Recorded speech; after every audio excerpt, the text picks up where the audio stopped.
Jaaha. Missä me ollaan nyt? Mikä tää paikkaa?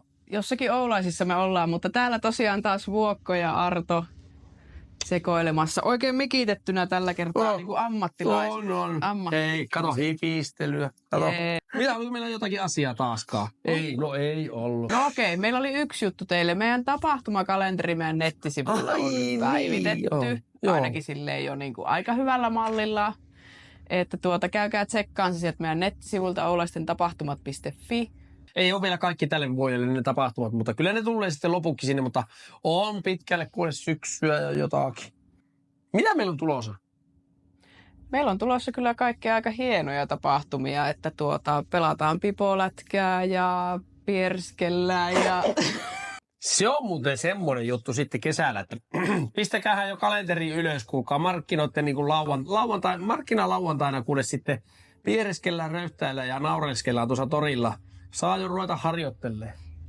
Ja kuulemma, että kun mahtavat jatkobileetkin on, mutta katsotaan sitä, kuin isot festarit me tänne Oulaisiin saa. Niin. Ei sitä ikinä tiedä. Deepseri 24. Siellähän me nyt jollain lailla sekin on ollaan. huipputapahtuma, sinnekin kaikki mukaan. Ja hei, saa tulla talakoillekin. Jos ei kiinnostaa niin tulla talakoille Deepseri 24, niin ei muuta kuin ilmoittaa meille tai sitten Rautiolan Marille.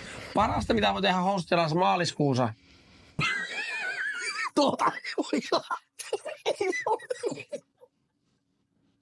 Sinne on tulossa muuten jääkappeli.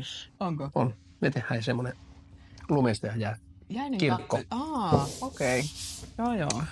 Joo. Se voi ehkä laittaa. Joo. Siinä voi olla... Asiaa. Joo.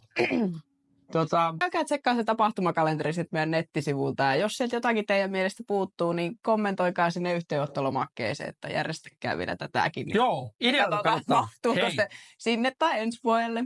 Sitten niitä tekijöitä kans, että jos haluat ihan mitä vaan tulla teltan reunasta pitämään tai vaan sinne meidän kanssa tekemään. Ja me lähdetään nyt nukkuu. Niin Kello on jo paljon. Purvoketta. Moro. Vaiko?